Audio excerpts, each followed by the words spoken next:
Hey, welcome to Live with Lynn. So if you're here, say hi. If you're watching the replay, be sure to type replay so I know you were here. I'm Lynn Huber, and I appreciate you being here today. So today I'm going to talk about getting into the creative flow. Have you ever lost yourself in your work so much that you completely lost track of time? I mean, being consumed by a task like that, while it can be rare for most people, that's called a state of being in flow, right? In my experience, it's one of the keys to happiness at work. And a nice side benefit of it is it not only reduces stress, but it also increases your productivity. Not bad, huh?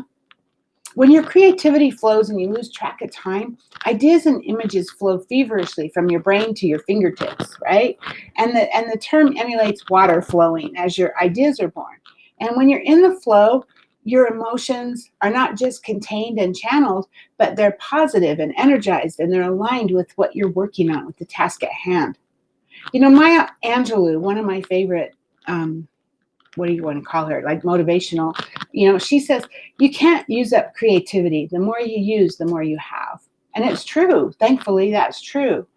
But what about those times when you're struggling to find your creative flow? You know the feeling, right? I mean, there's a deadline looming and your mind has gone completely blank. Nothing, nada. It's like your brain has frozen, right?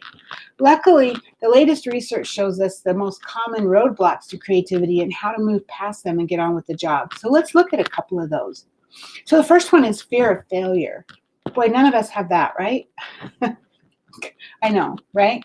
So most people are afraid of failing because they see it as a one-way street to disaster or rejection or a stain on their reputation forever. But, like I keep saying, failure isn't failure. It just tells us what didn't work, right? And the truth is, the fear of failure is the mirror image of perfectionism. It's the idea that nothing you can do will be good enough and that this failure really defines your identity. Fear of failure means you're less likely to take risks and you're going to put off even starting. And those two things can kill creativity like stone dead, right? Redefine creativity as a series of experiments with failure as a kind of a course correction and an inevitable part of the process. You just learned what didn't work. That's all. That's all it is. You just didn't work. That didn't work. Okay, so I need to make a course correction. Try something else, right? Another one that can block your creativity is there's not enough time. So the ticking clock, that can be another creativity killer, right? If you're like most of us, your schedule is probably crammed and you feel like you're never going to catch up, especially right now. I mean, with COVID and everything, with our kids being home, or we don't know if they're home or at school. I mean, I know it's crazy right now, right? And if your checklist just keeps growing, you won't be able to relax in the creative process and just let the ideas flow. So a surprising way to find more time is to quarantine some chill out time in your diary. Take your calendar, right? Quarantine, just block out some time where you can just chill out. Prioritize some downtime to listen to music, meditate, or just sit quietly. You're going to feel much less stressed, and then you're going to be open to that creative flow. And you're still staring at the screen, sitting at your desk, staring at the computer or at the blank page is not a good way to get creative. If you've been trying to write or problem solve and it's just not happening, the best thing you can do is go for a walk and make a coffee or something like that, right? Get out of the environment that's keeping you stuck, get moving, and your mental gears can disengage and relax enough to be ready when inspiration strikes. Another one is feeling negative. Negative thinking can stop creativity in its track. If you're sitting there frowning and thinking you can't do it, you're pretty much guaranteeing that you won't be able to do it. Pessimism and negative self-talk set up a vicious cycle of gloom and low energy. So reject that self-defeating attitude and give yourself a pep talk. Reframe your task and just promise yourself you'll write down whatever comes into your head just to get the process started. Hi, Anitra. Good morning. So remember, first drafts are invariably not your best product because that's not what a draft is for, right? You've done good work before. You're going to do it again. So tell your mind you're ready and then get writing. But still struggling? Well, here's a few ideas to get your creative juices flowing. So the first one, make a to-do list before you start. you want to get everything out of your mind, right? Clear your mind of any tasks that need to be completed by writing them down and not thinking about them while you're focusing. They'll be waiting for you when you have time for them. And if anything else pops into your mind, just write it down and then return back to your project. So you want to clear your mind, right? The second one, focus on your goal. As Star Wars taught us, always remember your focus determines your reality. And it's true. Focus is the most important determination of whether you're going to achieve a goal or stick to a new habit. If you can't maintain your focus, you won't achieve the goal, unless it's just such an easy goal that it would have happened anyway. It's just that simple.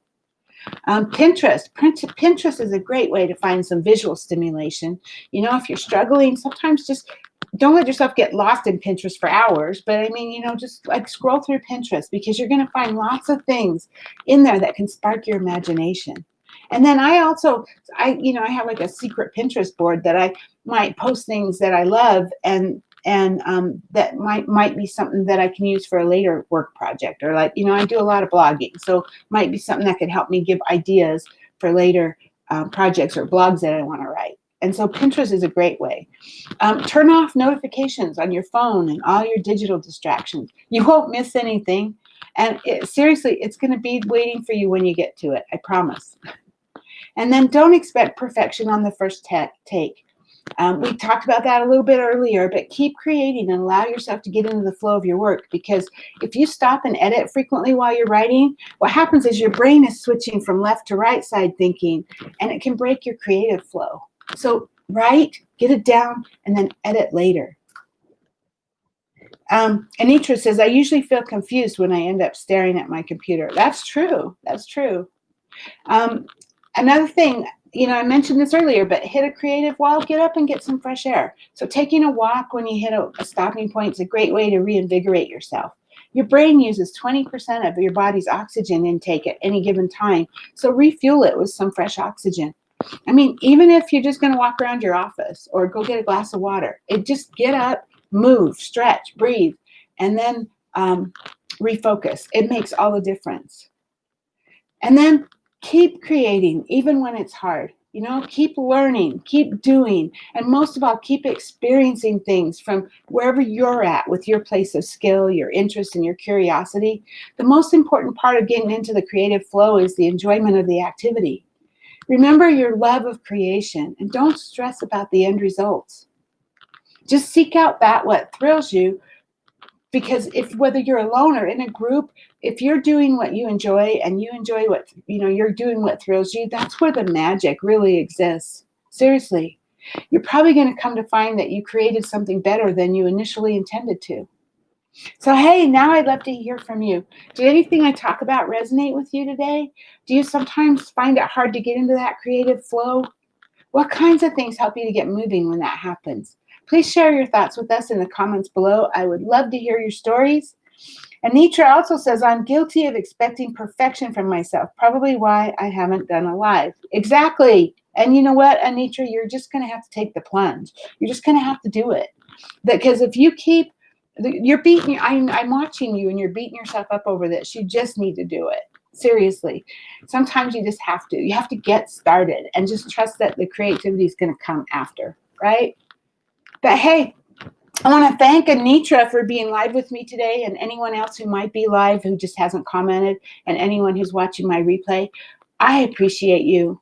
So go out there and have an amazing day, and I will see you soon. Bye-bye.